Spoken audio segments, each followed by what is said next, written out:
Hi everyone, welcome. Today we're exploring the direct connection between trauma and physical pain and physical disease. Most of us are here because we're on our own trauma healing journey or we support others on theirs. Many of us have read The Body Keeps the Score by our founder, Dr. Bessel van der Kolk, and in it we learn that body-based approaches are very effective for working through psychological trauma. Since trauma alters our nervous system, including the nervous system in the healing process is critical. And that's what somatic or body-based treatments do. Bessel van der Kolk highlights the importance of using a combination of therapies because no single approach is typically sufficient on its own. Exploring various therapies at different points in the healing process is especially helpful. And that's why Trauma Research Foundation created this program, Integrate Mind Body Practice for Working Through Trauma, and why we are passionate about bringing it to you. Our goal is to share a variety of body-based therapies with as many people as possible. We want to show you the options available so you can find the ones that are right for you. Another goal of Integrate is to give us the chance to not just talk about the approaches, but to embody them ourselves by practicing together.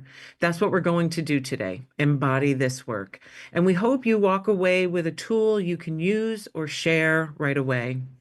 If you're watching us on YouTube or other social media platforms, please help spread the word by subscribing to the TRF channel. It tells the platforms that this content is valuable and they'll show it to more people. From the Trauma Research Foundation, I'm Mary Frangie. I produce this program, and working diligently behind the scenes are my great coworkers, Connor McCann and Liz Coda. During this session, we're going to turn the chat off at certain times so that we can practice trauma-informed presence. This will support our ability to connect to ourselves and minimize distractions and impulsive reactions. We are truly ecstatic to introduce Karden Rabin and his session, Healing Chronic Symptoms with Nervous System Medicine. Karden Rabin is a nervous system medicine practitioner and an expert in stress, trauma, and psychophysiological disorders. He co-founded Somia and created the HEAL program, which teaches individuals how to heal chronic pain and illness through nervous system regulation. He also co-authored The Secret Language of the Body, a book exploring the nervous system-centered approach to healing. It's been endorsed by Dr. van der Kolk, and it's set to be translated into 10 languages. After enduring debilitating pain himself for over a decade, Karden found healing by connecting the psycho-emotional and neurological roots of chronic pain. As a thought leader and outspoken disruptor, he empowers individuals with the knowledge to heal themselves, and he's helped thousands to end their suffering. This session is 1 hour and 15 minutes, and there will be time at the end to ask Karden questions. Please put questions for Karden in the Q&A box, not the chat box, because they can get lost there. Karden, we're so grateful to have you here. I can't wait to get started. Please take it away. Mary, you are an exceptional MC.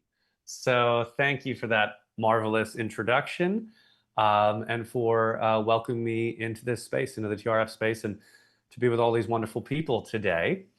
For starters, I'd love to see in the chat if some folks would comment just why they're here. Like, what attracted you to this session? What was it about, whether it was the title, the subject matter?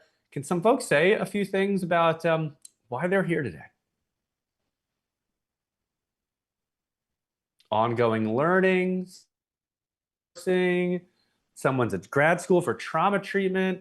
There's some folks in the HEAL program here. Whoa, it's blowing up. Boom, boom, boom. Oh, right. Wow. We're going to slow it down for me to read anything here.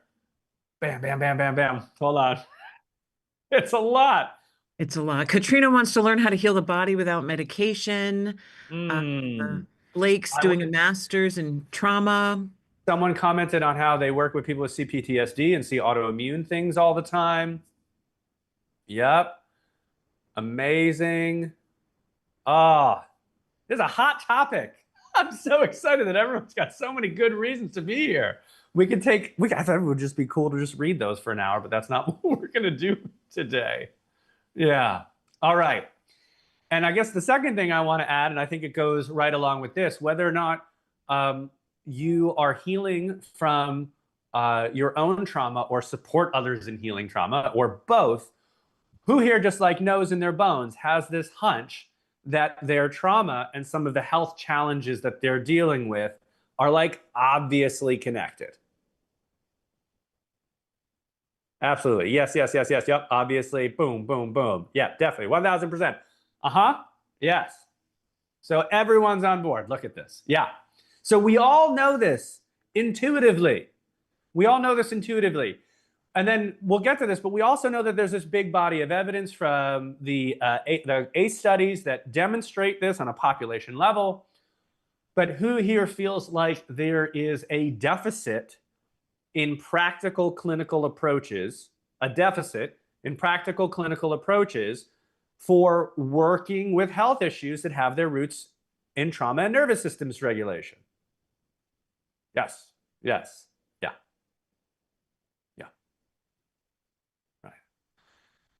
Boom. And what's very interesting as well, folks, is that we've actually developed this in, like, I'd say like the last 10, 20 years is the best time in the world to be healing trauma because of Bessel, Kolk, and colleagues. Not only do we have the research and the evidence, but we actually have really effective clinical tools, like a host of really effective clinical tools, ranging from EMDR to somatic experiencing to neurofeedback to psychedelic. We have so many good tools now, but there's still this lack of connection between how those tools, which can heal trauma, why isn't this necessarily healing my body? Right? People with me on that too? That thing? So that gap is what today is all about. To educate you on that gap, to bridge that gap, and to give you practical introductory tools to how to work with that gap and take the progress that you've been making on trauma healing and bringing it into body physiologic healing. Because really, there's no difference. All we need is the bridge to get us there.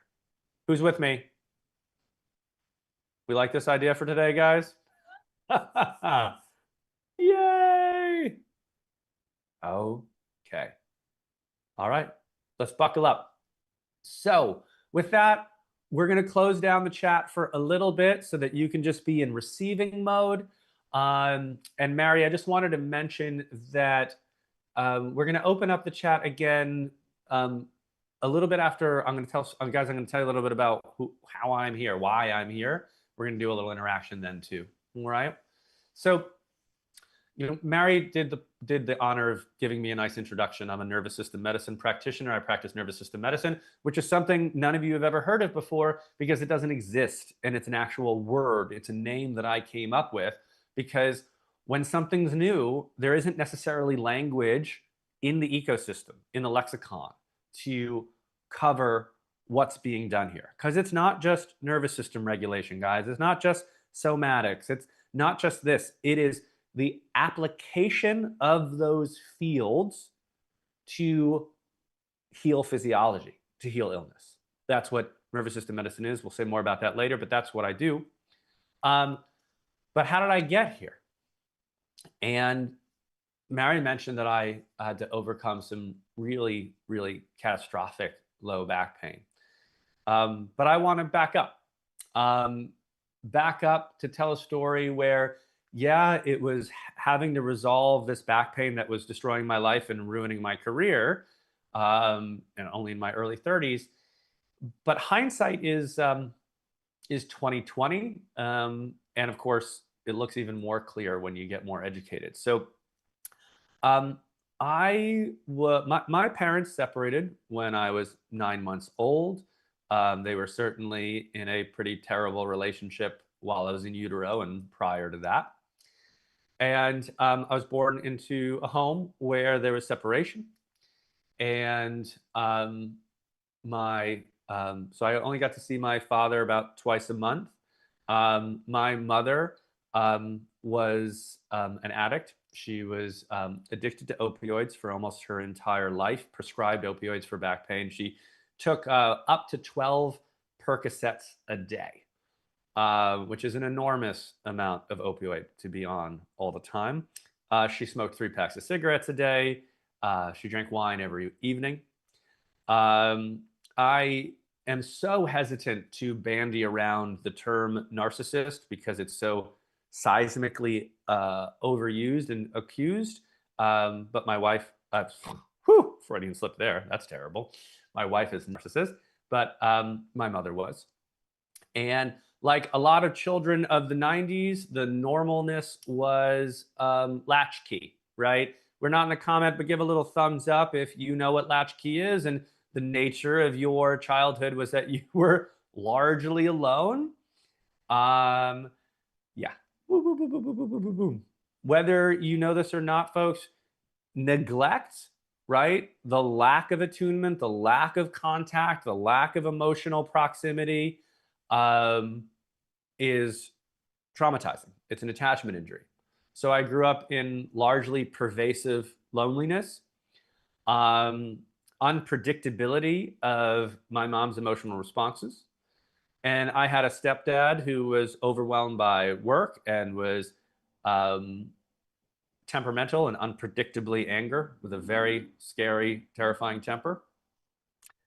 And this is the environment I grew up in.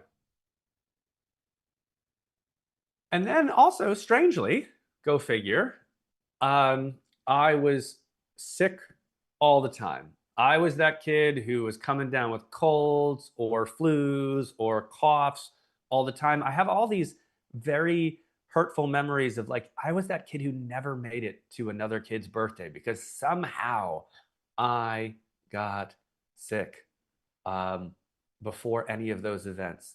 All the things that mattered, I got sick before. I had skin rashes, and I was very aggressively and badly asthmatic. From about 5 or 6 years old till roughly 16, I was hospitalized annually for near-death asthma attack experiences where I'd spend roughly 7 to 14 days in the hospital for those asthma attacks. In addition, I had abdominal migraines as well as real migraines. I also had this terrible thing that didn't have a name back then. I only recently found out the name. It was called visual snow. And I remember I'd wake up in the middle of the night in pain and in a panic and terrified. I'd run up to my mother and I would say, the static from the TV is in my head. And imagine being a parent, having your kid come upstairs and say the static from the television is in your head. And what a strange symptom. And my mom just had to deal with it. I went to the doctors a lot, and no one had, besides not having any real answers other than steroids and inhalers and stuff like that to deal with whatever was going on for me. That was just the state of affairs. That was just the state of affairs. And no one had any frame of reference, education, or ability to say, why does this kid have all these things? Must just be the way it is. Must be his genetics. It did not help that my mom smoked 3 packs of cigarettes a day, but my sister was in the same household and she didn't have those symptoms. And so I just wanted to stop here for a second and reflect that what I just shared with you is ACEs, adverse childhood experiences, right? If you're not aware of the study, it was a massive study basically measuring adverse childhood experiences, things like divorce, having an addicted parent, being in the presence of violence, growing up in poverty. There's a whole number of things on these lists. And that for folks who have the higher the ACE score, for example, 4 ACEs or more, on a population level study, they found that folks who have more than 4 ACEs had a 2 to 3 times increased rate of stroke, a 3 times higher rate of rheumatoid arthritis. And they were higher, notably higher across the board for pain syndromes, obesity, diabetes, lupus and other immune disorders, asthma, chronic inflammation. And by the way, those increases in risk were even after adjusting for risk factors like smoking or drinking. And so, although back then in the 90s, and largely even today in conventional medical practice, no one is linking these things, it was very clear that I was growing up in an adverse environment and therefore presenting with an entire constellation of very diverse symptoms, from the visual snow and the migraines to the asthma and the skin conditions and chronic, basically, sickliness. And so, Mary, we're gonna open up the chat for a moment here, and I'm just curious if anyone is seeing themselves but differently in this story, in this background.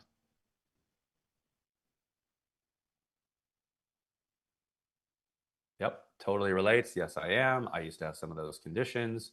200%, definitely. Yes, I grew up in the same. Someone wrote a feral life, massively, very latchkey. Yes. Yep. Yep. I definitely have very high ACEs. Chronic infections, lung issues. Yeah. Yep. Amazing and terrible. So I'm sorry.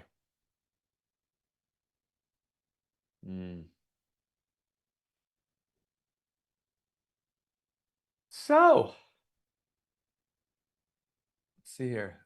Yep, quote, but you're normal. Debilitating migraines as a child.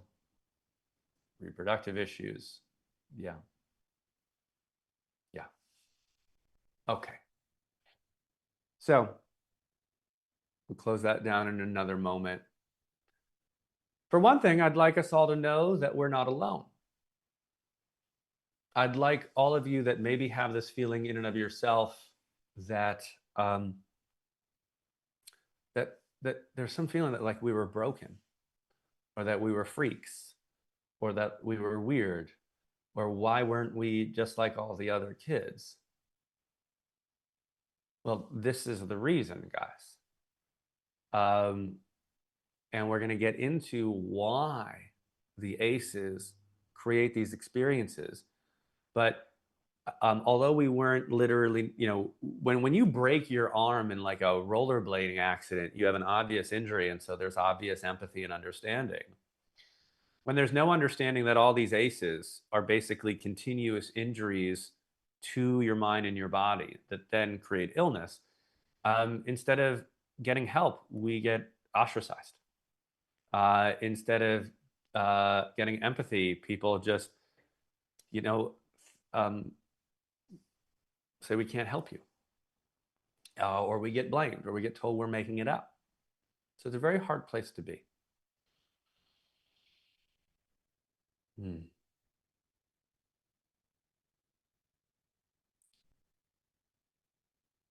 So now that we're seeing ourselves in this, guys, we're relating to it.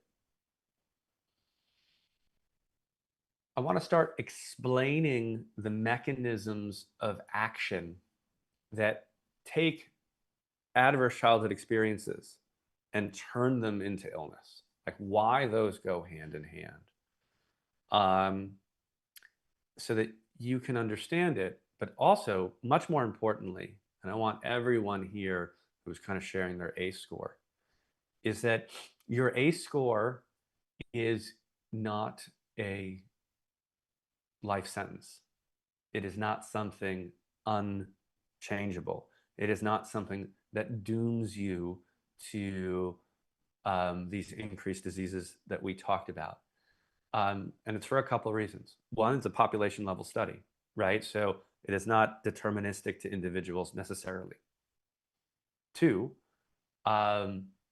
ACEs don't factor in PACEs, the protective experiences that we had in childhood, like that one healthy attachment, or those experiences that helped our nervous system become more resilient or capable. And lastly, what we're going to learn today with nervous system medicine is the way that we can actually interact with the system that got injured, if you will, by those ACEs and improve them. And I did see that there's a couple people in the HEAL program here today. And so they know what I'm talking about. They know that when you understand what's going on and have the right tools, I think the language I would use is that you can change your fate. But we've been pretty heavy here for a little while, guys. Pretty heavy. And so we're going to do the first of our practices here today because I want to get us back in our bodies. I want to show that we can shift and regulate in real time, even when we're talking about heavy stuff. So we're about to do an exercise that I love, that I want all of you to be able to walk away with, called the vagal gate. But before we do the vagal gate, especially, we're going to do another exercise that's super wonderful, and it looks just like this. You ready?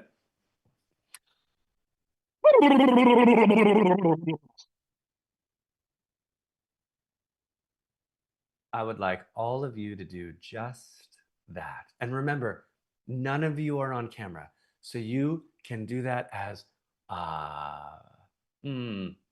performatively as you want, okay? I'm the only one who looks absolutely crazy. I'll do it again for you.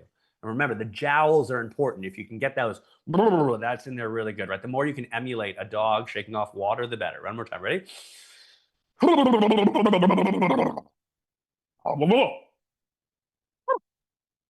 And notice.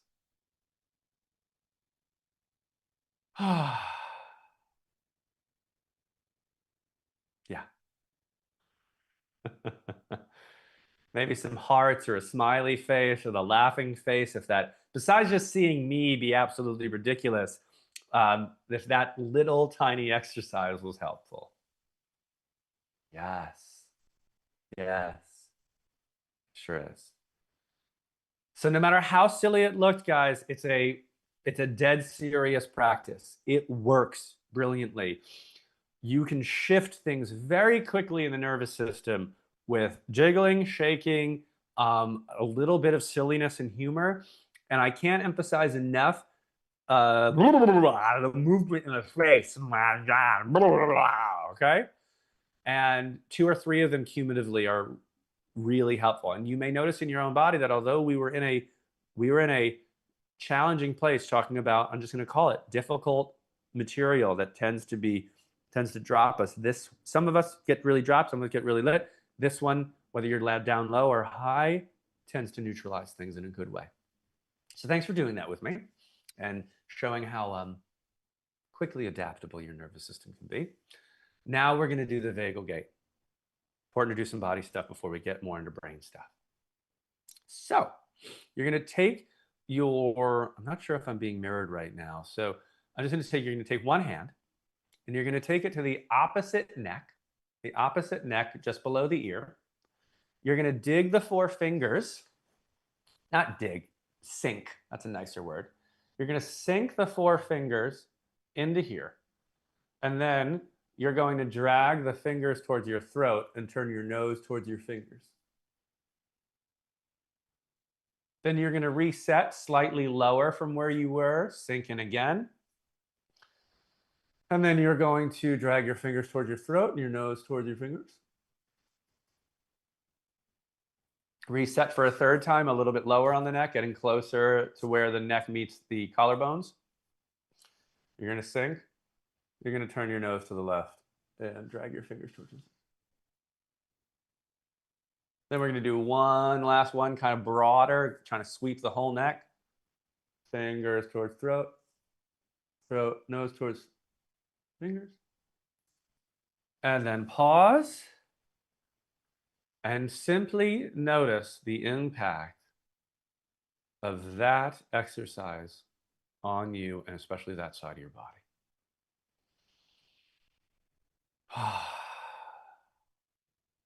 What has shifted in tension? What has shifted in your mind? What has shifted in your energy level?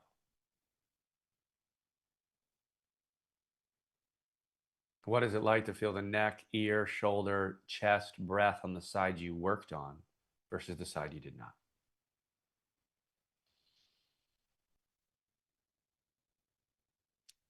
Nice. Let's even it out. So you're going to take that other hand now. You're going to take it to the side of the neck below the ear. You're going to sink in, and then you're going to drag it towards your throat and turn your nose towards your fingers. reset, kind of the middle area there, sink. Drag the fingers towards your throat and your nose towards where your fingers were. And again, bring the fingers down towards where the neck meets the collarbones. Sagging fingers towards the throat. Nose towards fingers. Let's do a last, slightly broader one, sinking, dragging, turning.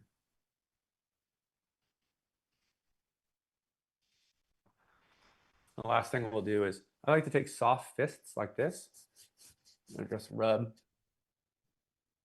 both sides. And then pause, close your eyes and notice.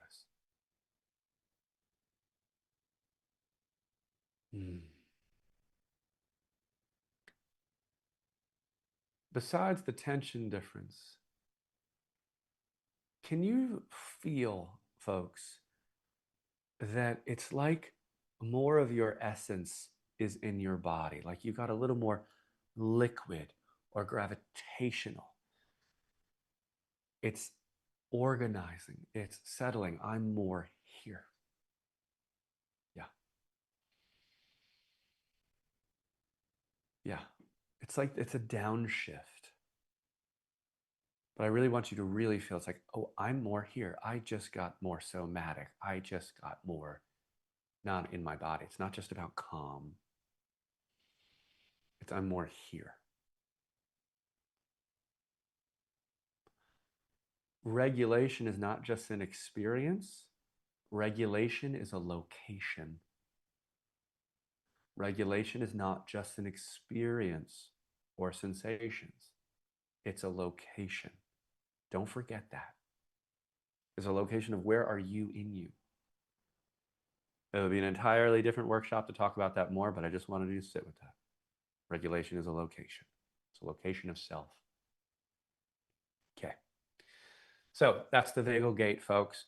That is a go-to embodiment technique, regulation technique, drop-in technique. It's effortless. It takes no conversation. It takes no mind. It takes no prep. You can really do it as many times as you'd like per day. And yeah, we'll just stick with that. So I want to now talk about the mechanisms of action where trauma, right, what happened to us or what didn't happen to us. By the way, I also, instead of saying we can use ACEs, I also refer to the SATs.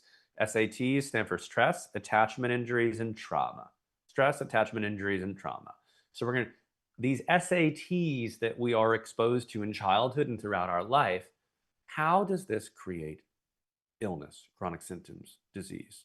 And then how do we uncreate it? So there are three primary elements that we're going to talk about.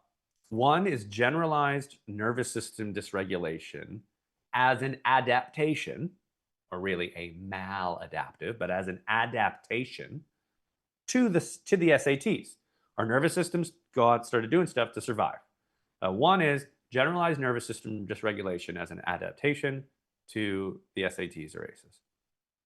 We're going to talk about that more in a moment. The second is compromised emotional awareness and expression. And the third is conditioned responses. These three really form the pillars of chronic symptoms, ranging from the visual snow to gut issues to autoimmune issues to the asthma that I had. You name it, they all really are supported by this triangle of three things. So the generalized nervous system dysregulation, I'm going to use a metaphor for this because we don't have time for all the science, and I think often metaphor is more useful than science. When we grow up in a safe and connected and attuned environment, our nervous system gets to focus on what it's supposed to focus on, which is really our thriving, our growth, our expansion, our pleasure and our joy, our connection. But when that's not happening, our nervous system does what it's been designed to do for eons, which is keep us alive. And in this context, when we are experiencing from a very early age being surrounded by danger, our nervous system gets set up to be what I call on a war footing. On a war footing. It's like a nation or a country surrounded by enemies. And if it's a nation or a country surrounded by enemies, it's going to do a whole variety of responses from anxiety, hypervigilance, disassociation, or total collapse and shutdown. There's a whole variety of responses, but it's basically deploying resources to survival, threat detection, and protection. Survival, threat detection, and protection. That's what it's doing all the time.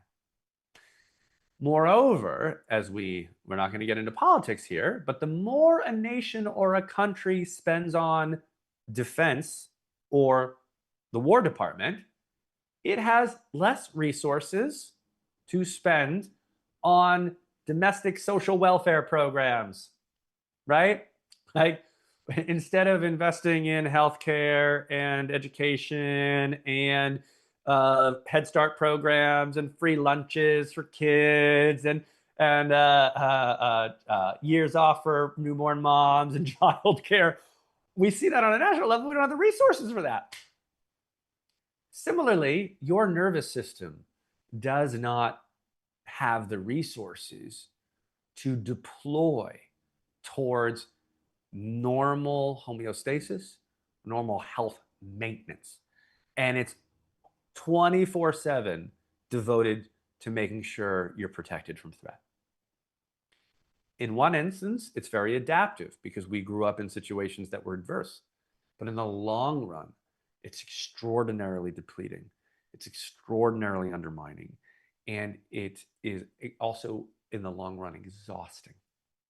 This is why a lot of people who grow up in adverse childhood experiences end up experiencing, in the long run, fatigue syndromes like chronic fatigue syndrome, fibromyalgia, burnout. All of these things happen because a nervous system that's on a war footing for decades can't maintain that and will eventually have to implode to passive survival mechanisms. So that's general nervous system dysregulation. And so therefore, general nervous system regulation practices ranging from polyvagal work to somatics to yoga to actual belief in CBT, anything that can bring safety, and resilience back into the system, in mind, in body, anywhere, is essentially what nervous system regulation is. Nervous system regulation is identifying all the places somatically and cognitively and beyond where you're trapped in a war footing, a permanent state of unsafety, and demonstrating to the brain and nervous system that you are now safe and that it doesn't have to do that all the time. That's the first pillar, and that pillar in of itself can be radically helpful. But it's not the only pillar. It's not enough. The second pillar is compromised emotional awareness and expression. Very simply, when you grow up with SATs, especially attachment wounding, your emotional awareness and expression gets compromised. So a classic example of this is when a baby is left to cry it out. That baby is feeling terror and loneliness and sadness. It's feeling all those things. Eventually, if the baby is allowed to cry it out, it didn't learn a lesson. It didn't learn to be comfortable or safe sleeping. What it learned was that its emotional expression of duress, fear, and calling out for safety and care were ineffective and extremely awful to experience. So what does that nervous system decide to do? One, that doesn't work, so I'm not going to do it anymore. Two, when I do it, I feel awful, so I'm not going to do it anymore. So I'm going to repress or suppress that experience. I am going to put a kink in the hose of my primordial and natural emotional system, which is literally the way the mind and the body, the brain, the nervous system, and the physiology coordinate action and interaction with the world, and I'm just going to put a kink in it. Putting a kink in it does not turn it off, guys. It's still happening in the nervous system and in the physiology. It's just been really repressed, suppressed, neutered, disassociated from, but it's still happening. It's just not being expressed.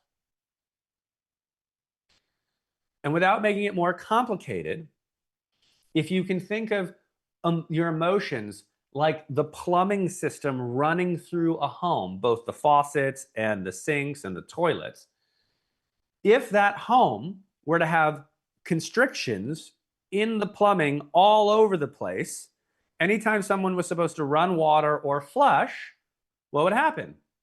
Shit wouldn't work. Shit would come out of the pipes. Shit would overflow over here. Stuff would get stuffed up. You'd go for water and there wouldn't be any. And the whole plumbing system of the house would be catastrophically compromised. But people would be like, yeah, I wonder why there's a leak over there. I don't no idea why this faucet doesn't work when it's supposed to work. Or I don't know why it smells like crap around here all the time. A neurophysiology that does not have a natural and appropriately functioning emotional awareness and expression system is basically in a permanent state of dysregulation. Right? So I simply want to say that. So a second layer is reclaiming and relearning your natural birthright to be unshamedly aware of your entire emotional experience, and then to be supported in appropriately expressing it as it applies to contexts. So if we're absolutely stuck in the maladaptive coping mechanism of people pleasing or conflict avoidance, we have an emotional awareness and expression problem. That's going to cause dysregulation and likely enhance the potential for symptoms. That's a perfect example right there, okay? So that's that. The third one is conditioned response. Conditioned response is a biggie, guys, and this is really one of the biggest links that creates symptoms. Conditioned response is the simple Pavlov thing. Bell rings, dogs salivate in the expectation of food. And they will then, without the food, when the bell rings, they'll salivate anyway because this response has been conditioned. A classic example of conditioned response in a human being that leads to symptoms, not long-term, but that you can all relate to, is if any of you have gotten food poisoning before, let's say it was fish or bad pasta or Indian food, you name it, whatever it was, we all had a very bad night or two. Very bad night or two. And inside that bad evening, we survive, we're okay. What happens if in the next day or two, or 3 or week or 2, you smell that food again? Your body immediately starts to feel bad. You might feel nauseous, you might go flush, you might start sweating, your heart rate might go up, you actually might for an extreme circumstance, you might vomit. Now, is there any food poisoning in you in that time? Nope. Nothing at all. What happened was that your brain, during a very bad experience, learned a lesson, which said, that's dangerous. And then when it just smelled it, and it wasn't in your head, your brain did what it was supposed to do. It went, oh crap, and it started producing the protective symptoms that went along with the food poisoning. Now, usually what happens over time is that you're able to eat that food again. And the reason is that you're conscious that it is a illogical response. You're aware that you're not food poisoned, that you don't have it, and that it's safe to eat. And so literally just your mental awareness starts to uncouple the conditioned response of the smell of the food and the symptoms. But what happens if you are not aware of the brain's radical capacity to create conditioned responses in the presence of an illness or an incident, along with fear and stress, along with a nervous system that's likely been dysregulated from childhood? So its propensity to create conditioned responses, because it's been on a war footing forever, is through the roof. You understand that? That if you're in more danger over time, the likelihood of your brain creating a fast and solid neuroplastic connection to badness is higher. So what happens? You get a Lyme infection. It's very bad. It's really scary. It clears up. But all of a sudden you develop chronic Lyme. Now, you're getting tested, and there's either no Lyme in you or very little Lyme. Different person with that same amount of Lyme is doing just fine. Whether it's Epstein-Barr, Lyme, you name it. They have the same viral load or higher, but they have no symptoms. What's going on inside that condition is a chronic conditioned response to a low-level stimulus of an infection. And the nervous system, in its war footing, is going after it all the time. And we see this build up in all sorts of things, from chronic pain to IBS and intestinal disorders to autoimmune disorders. The combination of generalized nervous system dysregulation, compromised emotional awareness and expression, and the propensity for conditioned responses and not knowing how to unlink them is what keeps chronic disease and chronic illness and symptoms in an ongoing cycle, right? Here's one more example of this, guys, before we get into some more practice. Many of you might have bowel issues or intestinal issues. And the solution that the physicians gave you or the functional medicine doctor gave you is to restrict your food, right? These are the foods that are causing the problems. Now, mind you, once upon a time, they weren't causing any problems at all. They weren't causing any problems at all. By the way, this is excluding anaphylaxis, celiac. This is just talking about general food problems, okay? So all of a sudden, we start to fear food. We start to limit the amount of food that we're taking in to manage the symptoms, because that's what they say. They say there's nothing wrong with this, it's the food. What happens over time, from anyone who goes on an elimination diet, or the majority, I'm going to say 97%, is that their food options do not expand. Their food options close and close and close and close. The act of eliminating, right, did not heal their gut, because if it healed their gut, they'd be able to eat more food.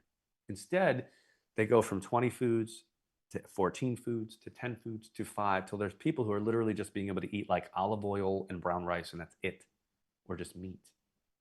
From a nervous system medicine perspective, although an elimination diet could be useful in a very short period of time to help the body stabilize from irritants, what you're actually doing is you're reinforcing the conditioned response. You're telling your brain that food is dangerous. A doctor is telling you that food is dangerous. And now the body's response to the food jacks up, jacks up, jacks up, jacks up, jacks up. And over time, your world of food becomes much smaller. This same process goes for environmental toxins. It goes for exposure to viruses. When we believe that it's the thing that's dangerous, as opposed to seeing that it's our dysregulated response to it, that's what keeps us stuck. That's what keeps us stuck. I know we don't have the comment box on, but for anyone that this is resonating with or landing with, can I get a thumbs up?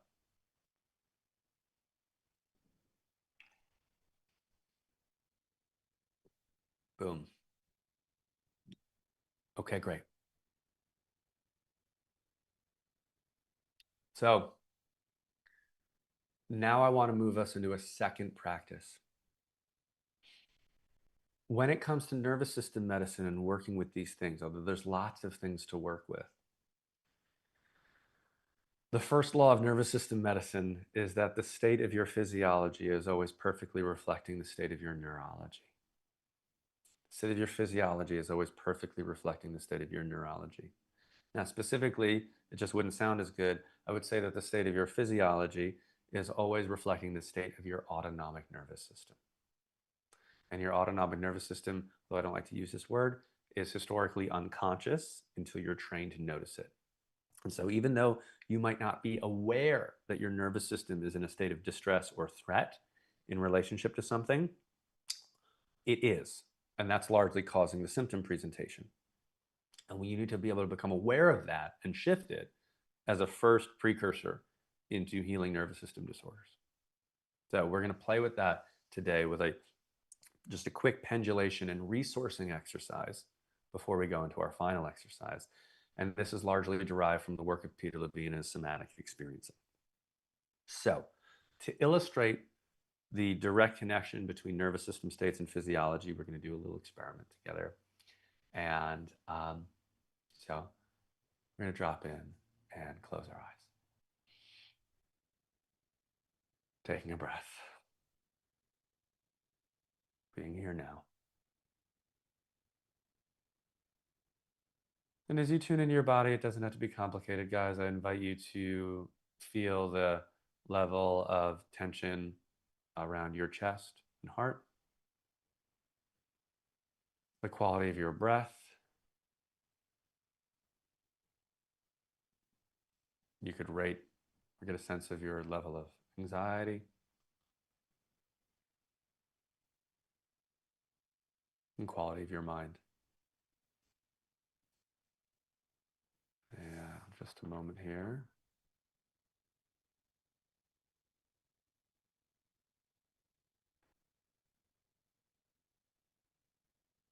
All right, guys, so sticking with this, you're in your body. And now what I want you to do is to simply think of like a super benign annoyance, like being stuck in traffic, waiting in line, going to get ice cream and they are out of your flavor, or your phone running out of battery. I want you to have 80% of your attention on your body, and I want the rest of your attention to really slow down and feel into this minor annoyance.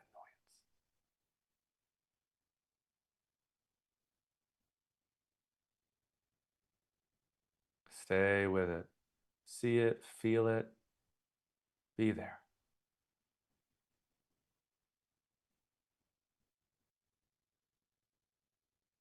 Notice what happens. What happens around your chest and your heart? What happens to the quality of your breath? What happens to your anxiety or stress level? What happens in your jaw?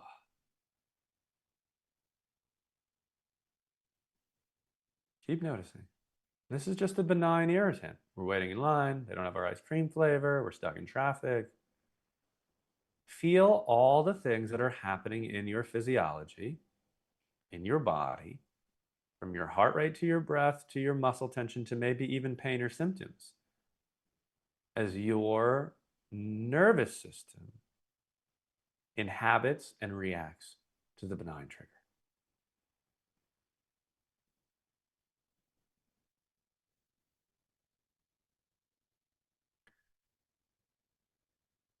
Yeah. Remember that. Take a breath. Stay with me. Hmm.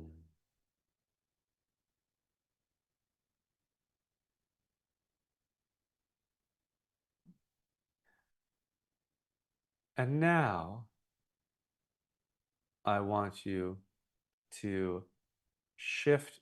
You stay with your body with 80% of your attention, but 20% of your mind is simply going to the face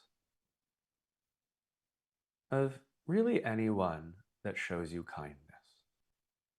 It could literally be someone who held a door open for you. It could be a barista. It could be your therapist. It could be one of your pets, an animal. Just simply take a moment to bring to the mind's eye, while noticing the body, the face of a creature, a person that shows you kindness.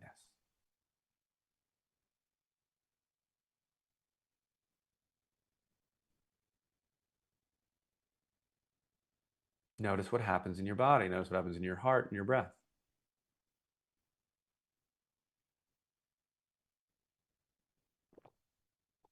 Notice tension level, anxiety or stress.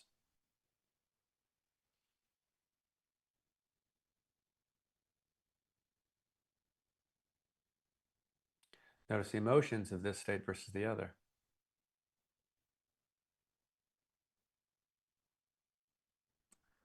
Take a deep breath and let's let this happen for a little bit longer. Noticing the body, seeing the face of the creature that shows you kindness, and allowing more of the body, almost like we've put a bag of tea into warm water. Can you let the feeling where you're having it, let's say it's in the chest or in your face, can you encourage it to spread? Can you encourage it to steep into adjoining areas of your body? Imagine it, feel it, breathe it. Let more of you marinate in the experience of someone looking at you with kindness.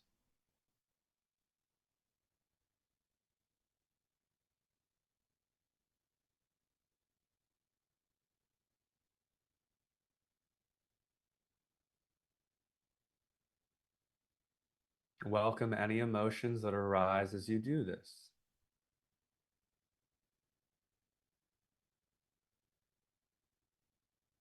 When we feel safe, our emotional awareness and expression tends to rise. So that's okay. There's no wrong way to do this exercise.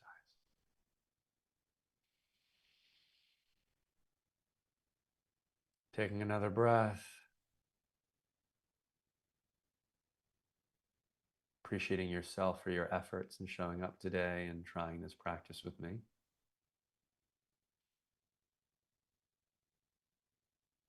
And now let's open our eyes. Let's come back together. We're going to shift into another practice in a moment, but Mary, if you could open up commenting for a second. Open up commenting for a second. Any comments you want, guys, on that practice? Someone wrote, holy crap. I tend to curse, so I love that kind of language. Thank you, Katie. Very centered and relaxed. Big wows. Great work. Love the integration of approaches. Completely pain-free in that moment of beauty. Yes, Karen. Can everyone remember that? Tears, relaxing, fell asleep, grounded. Boom. Oh, falling asleep. Nice, wonderful. Teabag steeping thought was so helpful. Very soothing. Unbelievable. Much needed. I think someone wrote my gut relaxed. I sneezed and felt my stomach digest. So simple but effective. Gorgeous. I cried in both. Beautiful. Someone wrote they were hesitant to receive kindness and love. Yes. Cathartic. I cried. Difficult. It's hard to spread the joy feeling. Yeah, when we've been protecting against it forever, it's extremely risky to feel goodness. Embodied. Smiled across my face. Pain disappeared. Holla. I didn't realize that small irritants. I'm sorry. Okay, great. So we are going to bring that to a close in the next 30 seconds. But thank you guys for that feedback. So I want to just remind everyone that although our histories are unique, and our symptom presentations can be unique and appear complex, and they are. Complexity and simplicity can exist together. This exercise we just did is not just a simple thing. It's not oh, that was nice. It is the genesis. It's a foundational building block. It is an extraordinarily powerful beginning of you learning to have agency over your own nervous system and physiology, to start working with the first law of nervous system medicine, which is that if my symptoms are talking to me loudly, if my body's giving me these messages of duress, it means that my neurology, means my autonomic nervous system doesn't feel safe. It feels challenged, it feels stressed, and I can shift that. Now, There's 101 ways to do it and more. But just remember what we just did and play with it. Go run with it. Use it. Not just the way I did it, but the way you could explore it and try. Experiment. All right. But I hope you see also how that exercise was different than like just doing a breath ethics, like breath exercises, if you will, and lots of exercises. I say impose regulation. They impose it, and they're temporary, as opposed to what we did, which is we went in, we became attuned to self, we connected to self, we arrived, we deliberately became aware, right, of what our nervous system is doing in a state of challenge. And we're like, oh, that's interesting, made space for it. And then we shifted to states where, like, oh my God, there are situations where my nervous system knows how to be regulated. There are situations where I know how to be safe, but I don't practice those. I've never really been able to hold it juicily in my hands and my mind and my body and do it. All right. So I really want to make that clear. And so now we're going to do one more exercise that works with, we're going to attempt in a generalized way to work with uncoupling some conditioned responses here, folks.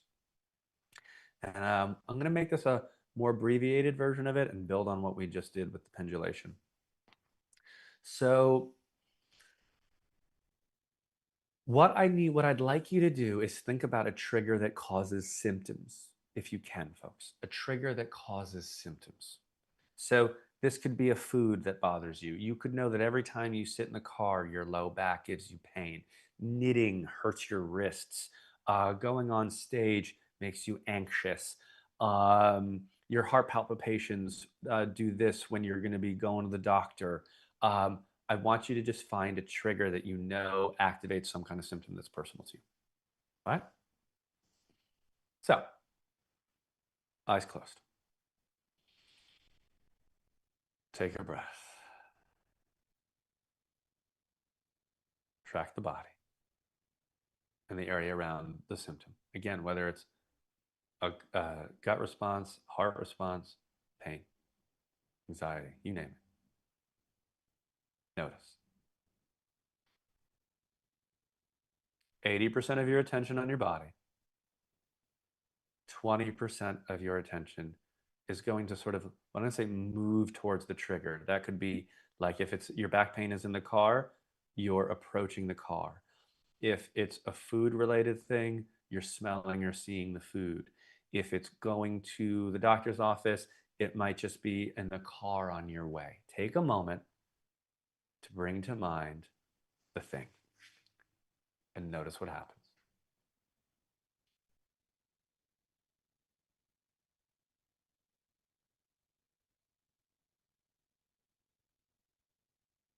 Eighty percent of your attention on your body, tracking how your physiology and your symptom responds to simply bringing to mind the trigger.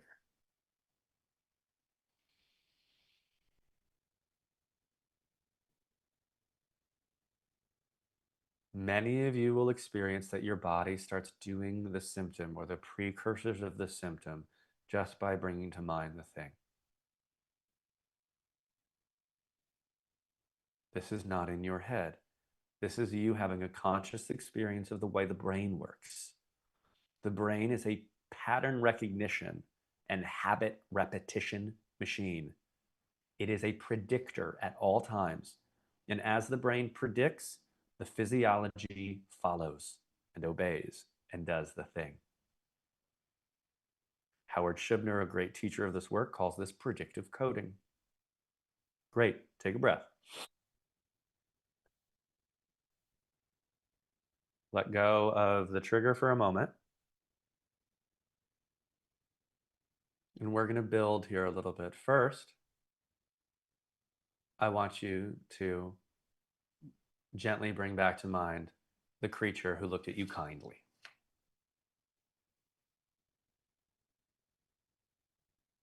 Bring back to mind the creature that looked at you kindly.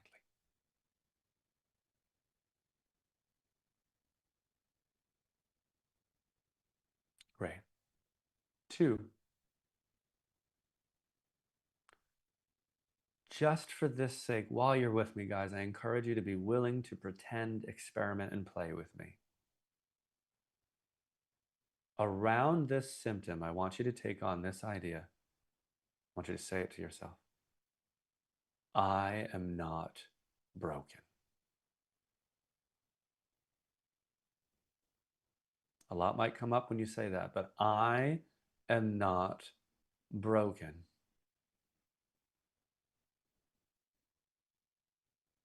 Take a deep breath.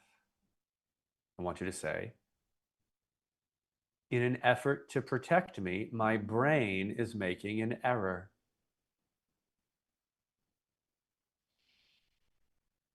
In an effort to protect me, my brain is making an error.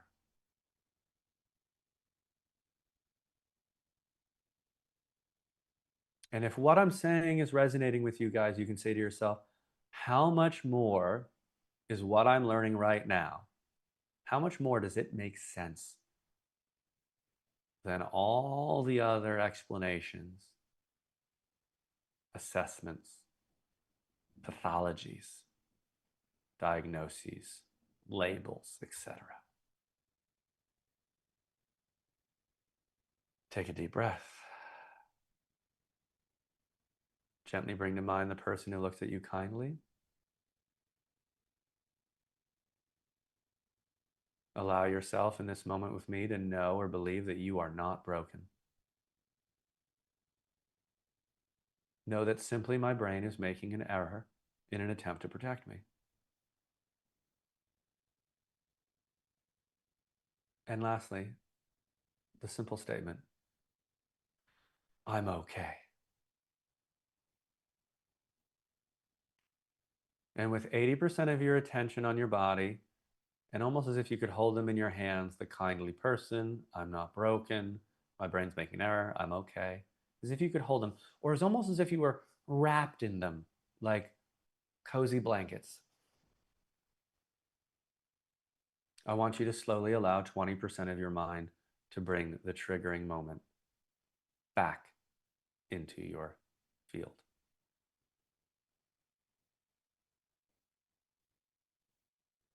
What is it like now in your mind and body to think about the same stimulus, the same trigger?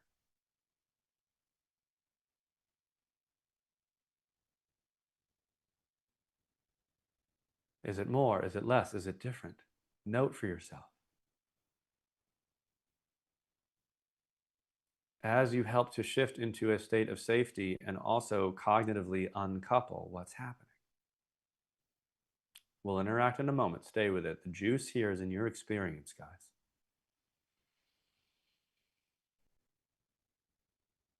Take a deep breath, and just for a moment before the doubt or any of the other stuff comes in, can you just take a moment to marvel in this moment of magic? Because it feels that way. Marvel in the moment of magic that, holy wow, holy wow. Did that just work? Did I just feel different by doing nervous system medicine? Just let yourself be tickled if that's available for you. Let yourself feel hope if that's available for you. Let yourself feel anything that you're feeling. Nice. And now we're going to bring that to a close. And Mary, if you'd reopen the comments, I'd love to hear from people how that works for them. The hearts are wonderful. We can take all the hearts in the world. Let's keep those up. And I just love some comments on that experience. And then we're going to go into a Q&A. Relief. Pure magic. I can see the pain is not as scary. It was much better the second time. It's hard work. Empowered. Elated. Cathartic. Feel a slight release to my sciatic pain. Lovely. Strength I didn't know I could summon. Wow. Someone wrote Jesus therapy. We'll take it. My happy place hugged my irritant. Optimistic. I cried and felt a relief. Someone wrote no uncomfortable physiology response the second time.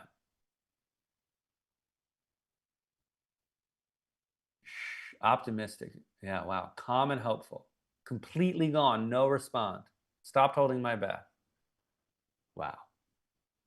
Hmm. Spontaneously started laughing when I felt my brain is making an error. Yeah. Oh, brilliant, folks. Really, really brilliant. Good. By the way, laughter, levity, and somehow at the same time being serious about this work, but playful is so healing and so helpful. Neuroplasticity and learning, neuroplasticity and learning are aided by play. Most of us should know this from childhood development. So, like, as much as possible, guys, also remember to be playful in this sandbox of your nervous system and body.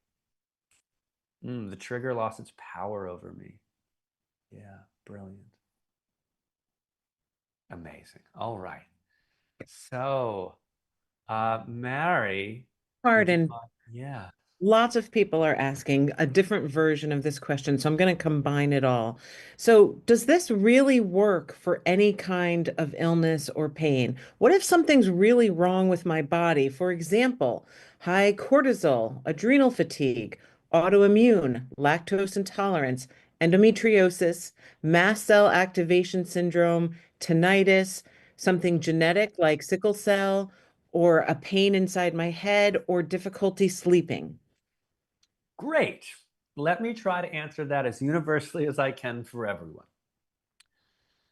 The first rule of thumb is that if your diagnostic label is just that, a label for a cluster of symptoms that they don't really have a actual explanation or understanding of, then your thing is likely mind body nervous system based. So, for example, sickle cell is an actual genetic disorder. It is a true mechanistic thing, and I would not recommend nervous system medicine for sickle cell. Nor would I do it, for example, like true flu anaphylaxis or true blue celiac. So back to this thing of a cluster of names. So like mast cell activation syndrome is not a diagnosis. It's a label. A diagnosis is something that says this is what's wrong and here's the cure. They have to go together, right? And so when we look at this in our perspective, mast cell activation syndromes, adrenal fatigue, and things like that, our work works beautifully for it. And the reason why we actually work with it effectively is that mast cell activation syndrome is a label describing an inappropriate immune response. That's what it is. What would cause an inappropriate immune response? A brain and nervous system, an autonomic nervous system that's been in danger and on a war footing forever, that has a lot of a compromised emotional awareness and expression and conditioned response. That's what causes that. Also, in Bessel's book, he talks about the research where they showed higher levels of autoimmune markers for folks that have a history of trauma. So we have great success with that. Adrenal fatigue. That's not how we look at it. The adrenals are the level of adrenal function or even cortisol level is a result of the nervous system being stuck in certain states. So adrenal fatigue is not that your adrenals are actually blown out. It's that you are stuck in a dorsal vagal state. The nervous system has chosen shutdown. It's chosen a hibernation state. More on that in another. If you want to learn more about that, DM me on Instagram and we will send you the Way Out of Shutdown webinar that we did not too long ago. But most of these things have a nervous system explanation point. Another thing, so again, if it's a label, if you've had what we call all the rule outs, if you've gone to the doctor and they've scanned you up and down and they can't find X, they can't find Y, and they can't find Z, you're totally fine. It's just stress, very likely to be nervous system medicine. So the only rule that I have is the only thing I'm a fundamentalist about is not being a fundamentalist. I love my work and it's helpful for a massive constellation of things, but it's not helpful for everything. And so, but most itises, most syndromes, POTS, mast cell activation syndrome, IBS, um, chronic regional pain, fibromyalgia, chronic fatigue syndrome, most post-viral syndromes, EBV, Lyme, etc. This should be a critical part of treatment. Excellent. Several other people have asked this question, and we only have about 4 minutes left, so I'm going to try to fit in two. Why does this is related to the exercise? Why does happiness bring tears, or why does remembering a kind face bring discomfort or anxiety or put me to sleep? Yeah, very good questions. So part of our functioning in the world when we've had a lot of attachment and injuries and trauma is the repression of painful, grieving emotions, especially sadness and grief. So, guys, you cannot. How would I put this? I like to say that every long overdue homecoming comes with tears. So when you're having a moment like I guided you through, where you're receiving kindness, which is the thing that our nervous system has been craving since we were in utero, especially we have a lot of ACEs and attachment industries. Bessel says that one of the terrible things of trauma is that it disconnects you from receiving the milk of human kindness. When you start to receive the milk of human kindness and you actually have a felt experience of being cared for, it automatically, it's coupled, it's directly related to the level of grief and sadness and tragedy at living a life not having gotten it, or at least not allowing yourself to experience it. So part of retraining the emotional aspect of the nervous system in order to receive the milk of human kindness and reclaim positive aspects of emotional experience, we have to go through a period of time where we are excavating and expressing and grieving the loss of that connection for a long time. Thanks, Karden. Maybe you could talk just a little bit about how long it takes or when people would see progress, a little bit about the process. We only have about 2 minutes left. Yeah. So the way we teach it in our programs, we try to do it in such a way that people see progress very quick. Like, just one again, another thumbs up. You got some progress today, and we did what? A total of 15 minutes of work together, guys, right? So, like, when the work works, it works. And so often we get progress, we get noticeable improvements in symptoms, like really quite right away, within weeks. And then at the same time, I really will say this is a multi-year experience. Not to get unsick. We can get improvements in symptoms and unsick quickly, weeks or months, really. But as we just illustrated with that previous question, this is also a reclamation of our humanity. It's a reclamation of our being. It's a healing of things that are invisible injuries and wounds that aren't symptoms, and that process takes longer. But it's not like, oh, that should happen faster. It's like that's it's just the way it's supposed to be, if that helps put it into context. Karden, we can't thank you enough for this incredible, incredible session. For everyone listening, you can find the replay in the TRF Somatic Library and on the TRF YouTube channel. We'll link anything we can to both of those replays, so you should be able to find everything there. Karden, thank you so very much. This has been incredibly enlightening. Thanks, everyone. Thanks for all the great questions. We'll see you all next time. Bye. Thank you all so